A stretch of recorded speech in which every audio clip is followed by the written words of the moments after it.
à Crime de Bine. Yeah! Je suis Hélène et je suis avec... Mélanie. Hello. Hello! Alors, encore une fois, on est deux amis qui se racontent des histoires de meurtre. Oui, et encore une fois, on spécifie que nous ne sommes pas des expertes ou des enquêteuses professionnelles dans le domaine criminel. Nous sommes seulement des amis qui se racontent des histoires passionnés par le meurtre et les tueurs en série. Voilà. Voilà.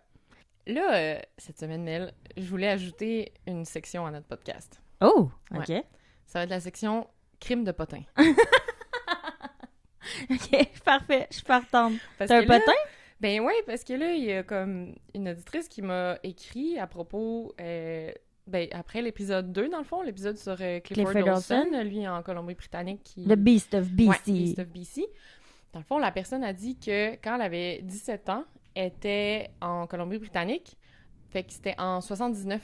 Puis OK. tu sais, Clifford Dawson, c'était en 80. Oui, c'est meurtre, ouais. Puis là, la personne, c'est une fille, elle faisait du pouce, puis elle s'est fait Oh, embarquer mon par Dieu. un gars. Non. Puis à un moment donné, genre sur l'autoroute, là, genre au milieu de nulle part, le gars, il s'est mis à se masturber. Oh, mon Dieu. C'était Cliff? Ben là, on sait pas. Puis là, la fille, elle a capoté. Elle a ouvert la porte de la voiture, même si ça roulait comme vraiment vite. Puis là, le gars, ça l'a comme arrêté dans son Ben action. non. Puis il a juste arrêté la voiture, puis il l'a laissé sortir sur le bord de la route, genre. Puis elle s'en est sortie comme ça. Oh mon Dieu, on se rappelle que Clifford Dawson, comment il tuait ses victimes, c'est qu'il les ramassait sur le bord de la rue dans sa voiture, puis après ça, il les droguait, puis il les faisait, il les saoulait, puis il mettait de la drogue dans leur bière, puis après ça, il les violait, puis il les tuait. Donc, notre auditrice, si tu nous écoutes, c'est peut-être éviter... Passé vraiment proche Oui, de Clifford. aïe, Puis, aïe. ben, si c'était pas Clifford, c'était un autre méchant malade, là. Un autre méchant malade, ouais. Ouais. Oh mon Dieu, OK. Fait que Soyez prudents, Les tout le monde. filles, faites pas du pouce tout seul. Puis Ouais. les gars non plus. Ouais. Ouais. Fait que qu'est-ce que tu nous racontes cette semaine? OK. Là, je continue dans ma... Ça a l'air que c'est mon domaine spécialisé, là. Les meurtriers proches de Montréal. Donc, dans mes recherches, là, j'étais tombée sur le boucher de Saint-Eustache. Ouh, Alors, OK. Le titre m'a attirée. Oui. Alors, Bonjour je aux vais gens de te- Saint-Eustache. Ouais. mon ami qui chiale tout le temps que les meurtriers, il y a tout le temps un rapport avec Laval. Parce que c'est dangereux Ouais. Laval, mais là, c'est encore pire parce qu'il vient de Saint-Eustache. Alors, cet épisode-là est pour toi. Tu vas te reconnaître. Oups. Alors, le boucher de Saint-Eustache, j'ai pris mes sources dans la presse. J'ai encore trouvé un Crime Stories, là, la même émission qu'il avait faite sur William Fife, mais ils en ont fait une sur lui. Sinon, encore le site podcast Who Killed Teresa, qui avait encore des infos sur lui. Faudrait Ok. qu'on y parle, lui, à un moment donné. Mais Ouais, ça a vraiment? l'air d'être un anglophone, en tout cas. C'est en anglais, mais il traite de plein de crimes du Québec. Mm. Donc, l'histoire commence. J'ai déjà Au des début. frissons. Au début des années 90, dans les Laurentides, il y a une série d'entrées par effraction. Et là, en plus, je me suis écoutée dans le dernier de podcast, j'arrêtais pas de dire infraction, mais c'est entrée par effraction, je le sais en plus. Tu entres par effraction, avec un E-F. Effraction. Ouais. Entrée par effraction, puis infraction, c'est genre commettre une infraction, c'est comme commettre, tu sais, violer le loi, Wow. dans le fond. Et je savais pas Ouais, ça. moi, je le savais, mais comme en m'écoutant, j'étais là, ah, voyons. Eh bien, moi, j'ai appris quelque chose. Fait que une série d'entrées par effraction dans les Laurentides, puis dans le fond, ce que la personne faisait, c'est qu'elle mettait du linge de femme sur le lit, étendu comme dans la forme d'une femme, Mhm. puis elle la poignardait. Sans... Mais il y avait personne dans la Il y avait- maison, tu sais. OK. Fait que là, les gens, ils rentraient, mettons, là, genre, la femme puis son mari, ils rentraient à la maison après une soirée au resto, puis ils arrivaient, puis il y avait juste comme cette scène-là, genre, le linge de la femme, genre, transpercé de coups de couteau sur le lit. C'était un warning? C'est un avertissement? C'est comme s'il se pratiquait, ou genre, Oh. comme il avait tellement besoin de le faire qu'il se disait comme, au moins, je vais le faire. Tu sais, au lieu de tuer quelqu'un, je vais le faire juste sur du linge, mais ça va comme combler quelque chose, tu sais. On voit déjà un petit esprit tordu Oui. à l'horizon. Donc, il y avait ça qui s'était passé, puis les policiers... donc, c'est arrivé vraiment dans plusieurs maisons, là, dans les Laurentides, au cours début des années 90, puis ils ont retrouvé du sperme sur au moins une scène de crime. Mais à ce moment-là, il y avait personne à qui le comparer. OK. on va deviner que ça va être la même ADN que le boucher de Saint-Eustache. Donc, ça, c'était les événements des entrées par infraction. Après ça, on s'en va en janvier 1992 à Saint-Calixte, dans les Laurentides. Mhm. Il y a Madame Rolande Asselin-Bocage. Le matin, elle dit au revoir à son mari qui s'en va travailler. Puis là, elle décide de prendre une marche avec son chien, tout de suite après. Puis là, elle croise un homme en voiture. L'homme, il s'arrête, il dit qu'il est perdu. On se rappelle qu'à l'époque, il n'y avait pas de GPS puis de Google. Ouais. On s'est retrouvés, fait que ça pouvait être crédible. Alors là, elle offre de l'aider, puis là, elle habite à côté, fait qu'elle il demande un verre d'eau, puis elle fait « Ah ouais, c'est bon, tu sais, viens, je vais te donner un verre d'eau. » Et là, il profite de ce moment-là quand elle ouvre la porte de la maison, puis elle rentre dans la maison pour l'attaquer. Donc le soir, le mari revient chez lui, puis là, il voit que toutes les lumières sont fermées, sauf la télévision. C'est bizarre. Déjà, il y a comme un mauvais sentiment. Et là, il rentre à l'intérieur, puis il trouve sa femme décédée. Poignardé, sûrement? Là, il appelle la police tout de suite. Alors là, la scène de crime, dans le fond, la victime, elle avait les mains attachées derrière le dos. Elle a été tirée dans la tête à bout portant. Oh! Et là, attention, si vous voulez pas entendre des trucs, des détails un peu pénibles, skipper 15 secondes, là, sur Spotify, tu peux faire ça. Donc, le corps a été mutilé après la mort, au moins. OK. Mais c'est quand même dégueulasse. Mais dans le fond, il a mutilé les parties génitales et le bout des seins avait été coupé et mis dans la bouche. Et mis dans la bouche? Ouais. La victime. Genre, ouais. Et il a coupé les mamelons Ouais. puis il les a mis dans sa bouche. Ouais. OK. Ouais. Ah, j'ai mal. Ouais, vous, je me tiens les mamelons en ce moment. C'est vrai. J'étais... OK. Puis là, sinon, sur la scène du crime, il retrouve une douille d'une arme de calibre 22 et aussi un couteau, mais le couteau, dans le fond, il venait juste de la cuisine de la victime, tu sais, là, comme pris, là. Mhm. Puis ils n'ont pas trouvé d'empreinte digitale. Ça, c'est le meurtre de Rolande. Alors là, ça reste là pour l'instant. Ensuite, encore en 92, mais là, on est à l'automne, à Deux-Montagnes. Il y a Chantal Brière, 24 ans, elle habite avec son enfant et son conjoint. Et là, elle et son conjoint essaient de vendre la maison, mais sans agent. Mhm. C'est une mauvaise idée. Il faut toujours vendre avec un agent. Vous pouvez appeler le conjoint de Mel, il fait ça dans la vie.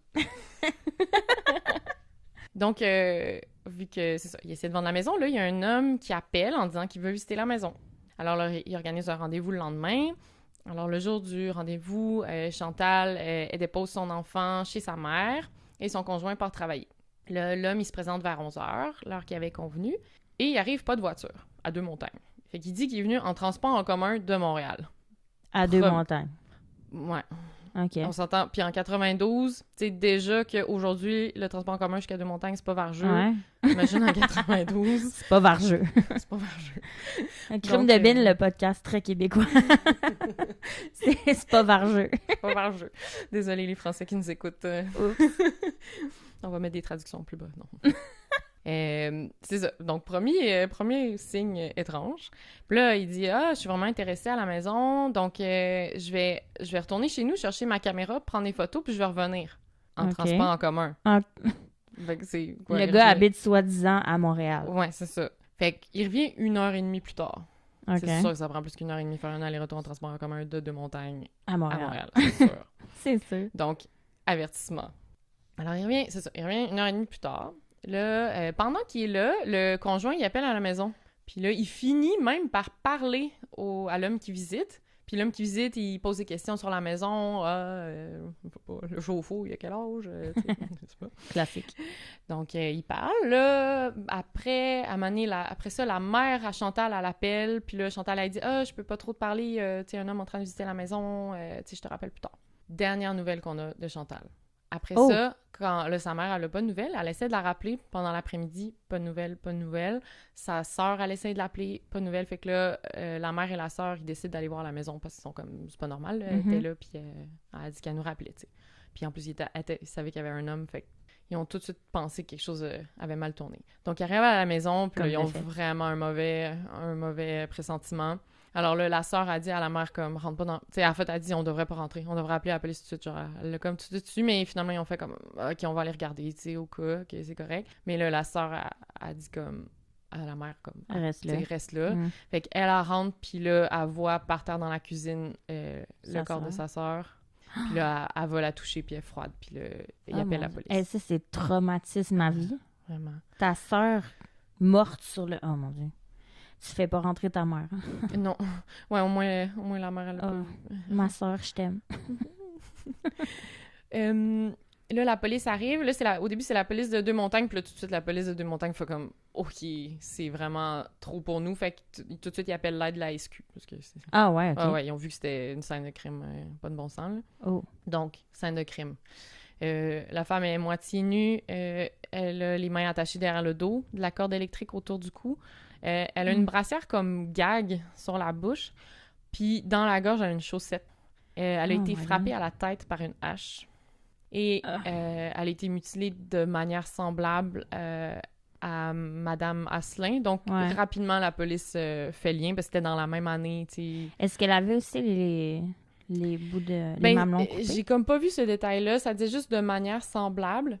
Puis là, aussi, ce qu'on apprend plus tard, c'est que apparemment, il aurait pas eu le temps de finir tout ce qu'il voulait faire sur cette scène de crime-là, parce que le téléphone n'arrêtait pas de sonner. Vu que, tu sais, la mère et la sœur, ouais. Fait que ça lui a fait peur, puis il s'est sauvé. Fait que, apparemment qu'il a pas fini tout ce qu'il voulait faire.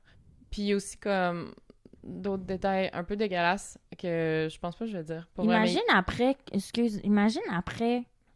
après coup, t'entends ça, tu sais, qu'il s'est sauvé parce que le téléphone sonnait. Moi, j'étais chez moi en train d'appeler ma soeur, puis elle était en train de se faire tuer. Il était là, tu sais. Il était là. Ouais. Aïe, aïe. Ouais, c'est ça. Il y a d'autres, comme, détails dégueulasses, mais... Tu vas nous épargner? Ouais, je vais vous épargner, mais juste comme à quel point il y avait comme aucun respect du corps, là. Tu sais, parce qu'il faisait tout après la mort, mais tu sais, à quel point c'était juste dégueulasse. Là. OK. Vraiment aucun respect. Tu me diras off-mic, moi je veux savoir. C'est ça. Donc, le mari, tout de suite, il est pas vraiment suspecté, là. Ils font trop lien avec l'autre meurtre, puis il était au travail, tu sais, un alibi. Donc, là, déjà, la police pense qu'ils ont comme un seul meurtrier pour les deux meurtres. Et officiellement, la cause de la mort, ce serait asphyxie parce qu'elle a avalé sa langue. À cause de la chaussette? Ouais. Je sais pas pourquoi, je trouve ça vraiment triste. Ben, ça veut dire que quand il a rentré la chaussette, il a poussé sa langue dans le fond de sa gorge. Ouais. Mais ça veut sûrement dire que ça l'a tué avant qu'elle ait pu... Ouais. Oh mon Dieu, est vraiment dans des... OK. Ouais, c'est vraiment horrible. Et là, ce qui est vraiment important et qui va mener à sa capture, c'est qu'il a volé les cartes bancaires. Oh! Comme Fife, la dernière fois, qui avait fait des erreurs. Donc, là, tout de suite, la police, il demande comme le relevé bancaire de toutes les cartes de Chantal Brière. Et là, il voit rapidement, comme... Ben, le temps que ça se rende, ça devait être comme quelques jours après, mais dans la même semaine, il voit que la carte avait été utilisée dans le même après-midi dans un dépanneur à Saint-Eustache. Oh! Fait que là, ils se rendent au dépanneur dès qu'ils apprennent ça. Et là, il arrive et le commis, il était en train d'enregistrer sur la cassette qui avait enregistré la journée du meurtre, tu sais, dans les commerces, ils font ça. Enregistré par-dessus. Il était en train de réenregistrer sur cette journée-là. Ils sont arrivés juste à temps. Apparemment que s'il est arrivé 80 minutes plus tard, il aurait pas pu voir le criminel, dans le fond. La preuve aurait été effacée carrément. Ouais. C'est fou, fait qu'ils sont arrivés vraiment juste à temps. Wow. Et là, par exemple, sur la cassette, il voit comme tout le monde qui a utilisé le guichet pendant la journée, mais sur la cassette, il n'y a pas d'heure. Les cassettes, j'ai l'impression que c'est en 1800 une cassette. Mais il n'y avait pas d'heure. Fait que, tu sais, eux, mettons, sur ce qu'ils ont de la banque, c'est, par exemple, je me rappelle plus c'était quoi l'heure, mais mettons, à 2h30 de l'après-midi, la carte bancaire a été utilisée, mais quand ils regardent la cassette, ils savent pas c'était quand exactement 2h30, fait qu'ils savent pas c'est qui dans les personnes qui l'ont utilisé, tu sais. Mais là, il y a pas l'heure sur la cassette, mais il y a du son. Hein? Puis aujourd'hui, c'est le contraire. Ouais. T'as l'heure, mais t'as pas de son. Puis, fait que là, ils entendent des chansons qui jouent à la radio sur la cassette. Ils contactent la station de radio pour voir quelle chanson qui jouait à 2h30, à l'heure où la carte était utilisée. Et la réponse est tellement bonne. C'est la chanson? C'est une des meilleures chansons des années 90. Non, est-ce que tu vas ruiner une bonne tune? Ah, tu vas ruiner une bonne tune, hein? Je veux que t'en devines une très bonne chanson des années 90 que j'aime beaucoup. Mais là, c'est tellement large. Est-ce que je peux avoir un indice? Je l'aime beaucoup parce qu'il y a mon nom dedans. Non. Oh non! Hélène de Roquevoisine. Non! Tu viens de ruiner Rock Voisine! Mais non, c'est Rock Voisine qui a sauvé la situation. C'est comme grâce à la toune qu'ils ont su que Ben oui, c'était à mais ce maintenant, à moment-là. chaque fois qu'on va entendre Hélène, Ouais, on va On penser... va penser au boucher de Saint-Eustache. Ben oui. Ah, Voilà, thanks! j'ai trouvé ça vraiment drôle quand j'ai vu ça dans mes recherches. Oh mon Dieu, OK. Ma mère, fan finie de Rock Voisine. Je m'excuse, moi. Donc, ils voient l'homme. Fait que là, ils savent à quel moment. Fait que là, ils reconnaissent un homme. OK, tu sais, ils ont comme sa photo, ben, son image. Et là, ils remarquent que quelques minutes avant que lui utilise le guichet avec la carte de Chantal Brière, il parlait à une femme dans le dépanneur. Puis la femme, elle aussi, elle a utilisé le guichet automatique. Fait que là, ils réussissent à savoir c'est qui cette femme-là, parce qu'elle, elle utilisait sa vraie carte. Fait que, tu sais, ils ont son nom et tout. Donc là, ils se rendent chez elle. Elle habite à Saint-Eustache. Et là, une fois garés devant la maison, là, ils voient qu'il y a un homme qui ouvre les rideaux. Puis là, ils font comme, Chris, c'est lui. Oh non. Fait que c'était le conjoint de cette femme-là, ben le mari de cette femme-là, dans le fond, qui allait comme interroger. Fait que là, c'était Serge Archambault, le mari de cette femme-là. Alors, qui est Serge Archambault? Ouais, c'est ça ma question. C'est un homme de 36 ans. Il était marié. Il était père de 2 enfants. Il était commis voyageur. Donc, il se promène puis il vend des trucs. OK. C'est comme la job idéale pour les tueurs en série. Ben oui. Ouais. Alors là, rapidement, il fouille la maison. Il trouve des douilles de calibre 22, comme sur la première scène de crime. Et il trouve des objets appartenant aux victimes qui étaient cachés dans le plafond de la chambre de ses enfants. C'est comme à quel point il y avait une double vie, tu sais. Oh mon Dieu. Genre, c'est comme, tu vas raconter une histoire à tes enfants, soir, dormez bien les petits, puis en haut de vous, il y a comme des choses que j'ai volées chez une femme que je viens de tuer. La femme que je viens juste de tuer avant de rentrer à la maison. C'est fou, là. Oh mon Dieu. Est-ce qu'on sait c'est quoi les objets? Non, ça disait Non. pas. My God. Alors, là, la police, elle interroge Serge Archambault et rapidement, il confesse aux 2 meurtres. Puis, ce qu'il dit, c'était vraiment un hasard qu'il croise sa femme au dépanneur. T'sais. Puis c'est à cause de ça qu'ils l'ont pogné, c'est parce qu'ils l'ont vu parler à quelqu'un au DEP, mais il dit que c'était vraiment un hasard, là, t'sais. Elle était pas censée être Elle était là. pas supposée être là. Lui, il est C'est allé... fou comment la vie est bien faite. Ouais. Si les policiers étaient arrivés 80 minutes plus tard, la cassette aurait été effacée. Ouais. Puis là, par hasard, sa femme est au même dépanneur dans lequel il est. C'est fou. wow. OK. Et la raison pour laquelle il est allé retirer de l'argent avec la carte volée, c'est qu'il était allé retirer 300$ pour acheter de la cocaïne. Ah, ouais. D'autres bons Faire choix. un meurtre high, c'est beaucoup mieux. Ouais. Mais ça veut dire qu'il y avait leur NIP. Ouais. Parce que tu peux pas retirer de l'argent sans avoir ton NIP. Ouais, c'est vrai qu'il devait avoir son NIP. Comment? Ouais. À suivre. On va essayer de trouver. On vous revient si on a la réponse. Et là, donc là, il confesse à ces 2 meurtres-là, mais il confesse aussi un 3e meurtre. Duquel on n'est pas au courant encore? Ouais. Donc, là, on va partir de la salle d'interrogatoire et aller en 1989, donc 3 ans avant, dans une usine de transformation d'aliments à Pointe-aux-Trembles. Anna Maria Codina Leva, qui avait 30 ans, elle fréquentait son patron, un certain Serge Archambault, qui était un homme marié, mais elle le fréquentait comme était sa maîtresse. Et un soir où elle avait une date avec lui, elle fait garder ses 3 enfants, elle était mère de 3 enfants, par son frère. Et là, elle revient pas le soir même, mais tu sais, au début, son frère, il s'est pas trop inquiété, il s'est dit, bon, gars, elle a du fun, je sais qu'elle aime beaucoup cet homme-là, tu sais, elle m'en a parlé, puis que, tu sais, tant mieux. Mais là, quand elle revient pas le lendemain, là, il commence à s'inquiéter, puis là, finalement, le surlendemain, il va à la police, puis là, elle est déclarée disparue. Là, la police, à l'époque, elle avait interrogé Serge Archambault, parce que, tu sais, c'était son patron, tu sais, mais il y avait pas, il y avait rien trouvé de louche, ou il y avait pas de raison, tu sais, de le soupçonner plus que ça, tu sais. Donc, c'était resté irrésolu. Et ce qui s'est vraiment... Donc là, il confesse, on revient à l'interrogatoire. Puis là, Serge Archambault, il confesse que il lui avait... C'est dégueulasse. Il lui avait promis une belle surprise. Il a dit de fermer les yeux. Puis, au lieu de lui donner un beau cadeau, ben, il lui a coupé la gorge. Ah! Incroyable. OK. Donc, ensuite, il dit qu'il l'a découpé en petits morceaux. Check-nous bien la prochaine fois que quelqu'un nous dit de fermer les yeux. No way. Jamais. Ouais. Donc, il a découpé son corps en petits morceaux et... Un petit morceau, OK. Ouais, et il aurait jeté les morceaux dans la forêt, c'est dans la zone boisée de Saint-Hubert. Ça, c'est pas si loin de votre nouvelle... Non, vraiment de votre nouvelle maison. Oh mon Dieu! On vient d'acheter une maison vraiment proche de là. Donc, il est... Je vais pleurer. Je sais pas si je vais pleurer ou si je veux rire.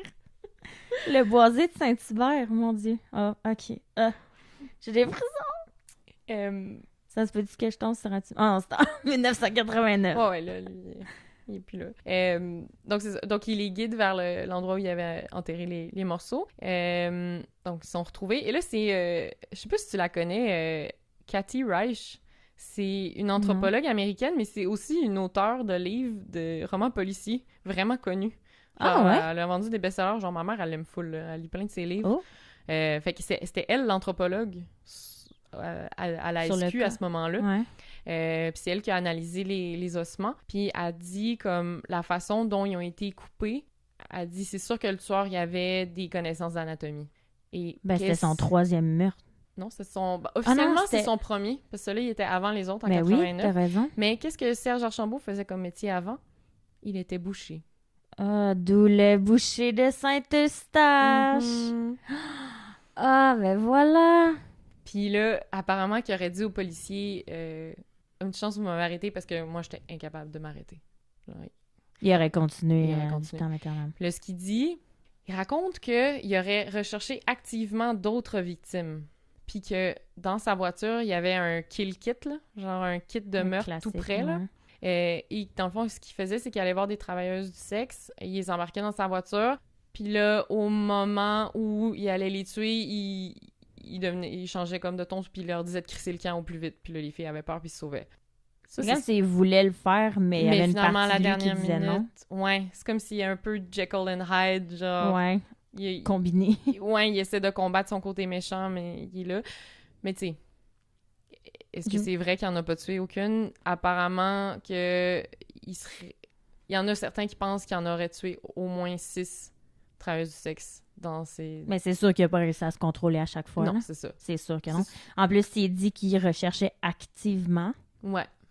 Mm. Fait que, mais il a jamais confessé à aucun de ces meurtres-là. Puis là, malheureusement, j'ai comme pas trouvé plus de détails sur ces femmes assassinées-là. Souvent parce que c'est des travailleuses du sexe, c'est plate, mais les médias en parlent moins. Mm. Mais pourtant, c'est des femmes, des mères, des sœurs qui sont... Mais oui, comme n'importe qui. Ça, comme tout le monde, là. Ensuite, il refuse, là, il refuse de confesser tu sais, les entrées par effraction que j'ai racontées au début. Il refuse de dire que c'est lui, mais pourtant, la police l'a confirmé grâce à l'ADN. C'était lui, là, qui poignardait le linge des femmes.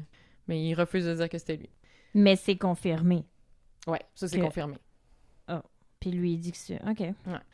Ben, c'est un trait des psychopathes. Hein? Ouais, il confesse à certains trucs, puis à d'autres, non. Puis, tu sais, pour nous, c'est difficile de comprendre pourquoi. C'est comme, ben là, tant qu'à avoir confessé ça, mais parce pourquoi que, pas l'autre? Selon ce que mes connaissances très limitées sur les psychopathes, ils disent que, tu sais, pour lui, les vêtements, c'est pas un vrai meurtre. Parce qu'il a pas tué quelqu'un. Fait que d'après moi, il confesse au meurtre parce qu'il est fier. Mais les vêtements, il confesse pas parce qu'il s'en fout. Il a pas tué quelqu'un. C'est comme juste gênant, au pire. C'est comme, ouais, c'est ça. J'ai pas été capable. Tu sais, mettons, dans une communauté de tueurs en série, il serait la risée des autres. De ce que je connais. Mes connaissances limitées en communauté de tueurs en série. Ouais. C'est ça, ça existe. C'est ça. On essaie de les éviter, en général. En général. Ouais. Mais si je tombais là-dessus, mon Dieu. Donc, ensuite, son évaluation psychologique montre qu'il est un sadique sexuel, surprise. Ah. Et, par exemple, ce qui est intéressant, c'est que ses fantasmes ont commencé très, très jeunes. Apparemment qu'il aurait eu des pulsions meurtrières dès l'âge de 15 ans. Est-ce qu'il a sûrement fait le classique de tuer un animal? Tu sais, commencer avec un animal? Ouais, ça, j'en ai pas trouvé. Ils ont toutes fait ça. Sûrement. C'est ça qui a fait ça. Mais là, ce qu'on sait, mettons, la première fois qu'il aurait laisser aller ses pulsions meurtrières envers une femme, parce que c'était vraiment envers les femmes, c'était à l'âge de 23 ans, en 1979, à Québec. Première fois qu'on parle de Québec. Allô, Québec. On s'en vient, Québec. Yeah. Il va falloir trouver un meurtrier pour Québec, là. Mais c'est notre hometown. Oui, c'est ça. Donc, c'est ça. À Québec, en 79, il était fâché contre une de ses amies parce qu'apparemment, elle aurait parlé de façon irrespectueuse d'un de leurs amis communs qui s'était suicidé.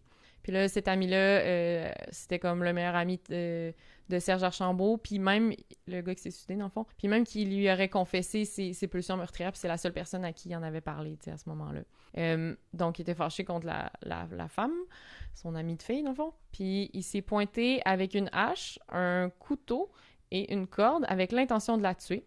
Il l'a frappée à la tête avec une hache et à ce moment-là, elle a crié de tous ses poumons. Et là, Archambault, il a eu peur puis il a pris la fuite. Fait qu'elle est pas morte Elle à est pas cause morte. de ça.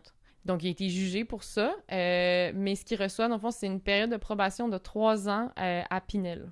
En fait, il décide d'aller à Pinel, à l'Institut psychiatrique, parce qu'il fait comme, c'est vrai que j'ai des pulsions incontrôlables, il veut comme se faire traiter. T'sais. OK. Et ça, c'était en 79, là. Ouais.